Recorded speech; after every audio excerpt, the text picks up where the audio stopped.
بنی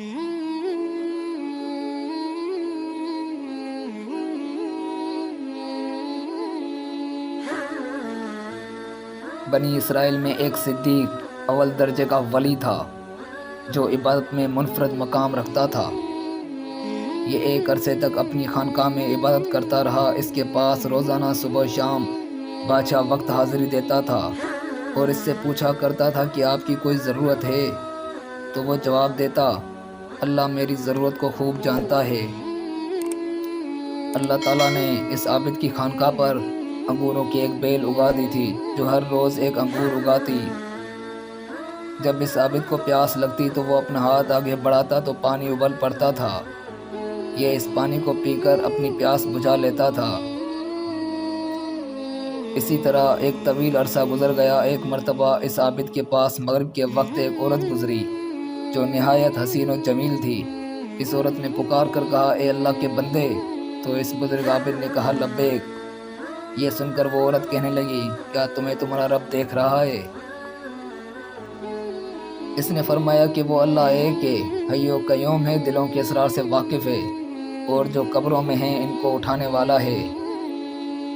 عورت یہ سن کر کہنے لگی، مجھ سے میرا شوہر دور ہے، اس لیے مجھے ایک رات کے لیے اپنے پاس ٹھکانہ دے دو۔ بزرگ نے یہ سن کر اس عورت سے کہا کہ اوپر آ جاؤ۔ بس وہ عورت اوپر چڑھ گئی اور اس بزرگ کی خانقاہ میں پہنچ گئی۔ وہاں پہنچنے کے ساتھ ہی اس عورت نے اپنے جسم سے کپڑے اتار پھینکے اور ننگی کھڑی ہو گئی اور اس عابد کے سامنے اپنا ننگا بدن ظاہر کر دیا۔ یہ منظر دیکھ کر اس بزرگ نے اپنی آنکھیں بند کر لی اور فرمایا، تو تباہ ہو جائے، اپنے آپ کو ڈھانپ لے۔ یہ سن کر اس عورت نے جواب دیا، تیرا کیا جاتا ہے اگر تو آج رات مجھ سے فائدہ اٹھا لے؟ تو بزرگ نے سن کر اپنے نفس سے مخاطب ہو کر کہا، اے نفس تو کیا کہتا ہے؟ نفس کہنے لگا، اللہ کی قسم میں تو فائدہ اٹھاؤں گا۔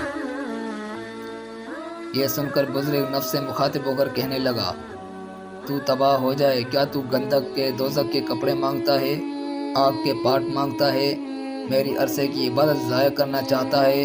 پھر کہنے لگا، ہر زانی کی بخشش نہیں اور اس کا عذاب مٹنے کو نہیں۔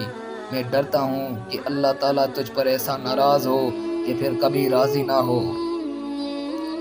لیکن اس بزرگ کے نفس نے اس کو اس عورت کے متعلق خوب بہکایا، تو بزرگ نے نفس سے مخاطب ہو کر پھر کہا، میں تیرے سامنے دنیا کی چھوٹی آگ پیش کرتا ہوں، اگر تو اس کو برداشت کر گیا تو اس رات اس لڑکی سے نفع حاصل کروں گا۔ پھر اس بزرگ نے یہ کہنے کے بعد دیے میں تیل بھر دیا اور بتی کو موٹا کر دیا۔ اس منظر کو وہ عورت بھی دیکھ رہی تھی اور اس بزرگ کی اپنے نفس سے گفتگو بھی سن رہی تھی۔ پھر اس بزرگ نے چراغ کو جلانے کے بعد اپنا ہاتھ جلتی بتی پر رکھ دیا۔ یہ بتی جل رہی تھی لیکن اس بزرگ کے ہاتھ کو نہیں جلاتی تھی۔ دیکھ کر بزرگ چیخ کر کہنے لگے، تجھے کیا ہے، جلاتی کیوں نہیں؟ تو وہ بتی اس کا انگوٹھا کھا گئی، یعنی جل گیا، پھر اس کی انگلیاں کھا گئی، پھر اس کا ہاتھ کھا گئی۔ یہ منظر دیکھ کر اس عورت نے زوردار چیخ ماری اور دنیا سے کوچ کر گئی۔ پھر اس بزرگ نے اس عورت کے جسم کو اس کے کپڑوں سے ڈھانپ دیا۔ جب صبح ہوئی تو ابلیس نے چیخ کر کہا، اے لوگو، فلاں کی بیٹی سے فلاں عابد شخص نے زنا کیا ہے اور زنا کرنے کے بعد اس کو قتل کر دیا ہے۔ چنانچہ جب یہ خبر بادشاہ تک پہنچی تو بادشاہ اپنے لشکر کے ساتھ سوار ہوا اور عبادت خانے تک پہنچ گیا جہاں وہ راہب عبادت کیا کرتا تھا۔ وہاں پہنچ کر بادشاہ زور سے چیخا تو عابد نے اس کو جواب دیا۔ بادشاہ نے عابد سے پوچھا کہ فلاں کی بیٹی کہاں ہے؟ عابد نے کہا، یہیں میرے پاس ہے۔ بادشاہ یہ سن کر عابد سے کہنے لگا، اس کو کہو کہ وہ میرے پاس آئے۔ بزرگ نے کہا، وہ مر چکی ہے۔ یہ سن کر بادشاہ کہنے لگا، چونکہ وہ زنا کے لیے رضامند نہیں ہوئی، حتیٰ کہ تو نے ایک جان کو قتل کر دیا جس کو اللہ تعالیٰ نے حرام قرار دیا ہے۔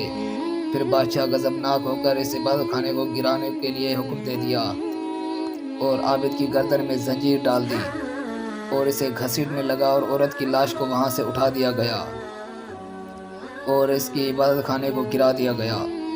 اس وقت کے لوگوں کا دستور تھا کہ زانی کو آرے کے ساتھ چیر دیا کرتے تھے۔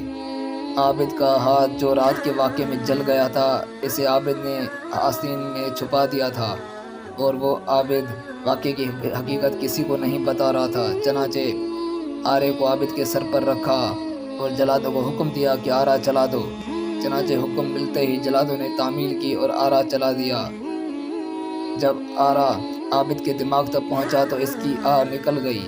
اللہ تعالیٰ نے حضرت جبرائیل علیہ السلام کی طرف وحی نازل فرمائی کہ اس کو کہو کچھ نہ بولو، میں تیرا صبر دیکھنا چاہتا ہوں۔ اس کے صدمے نے میرے عرش کو ہلا دیا ہے، میرے آسمان کو رلا دیا ہے۔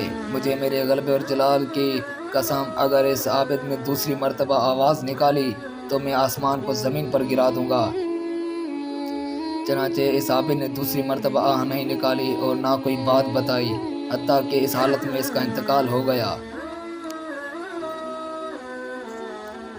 چنانچہ جب وہ فوت ہو گیا تو اللہ تعالیٰ نے اس مردہ عورت میں روح ڈالی جو عابد کا عمل دیکھ کر دنیا سے کوچ کر گئی تھی۔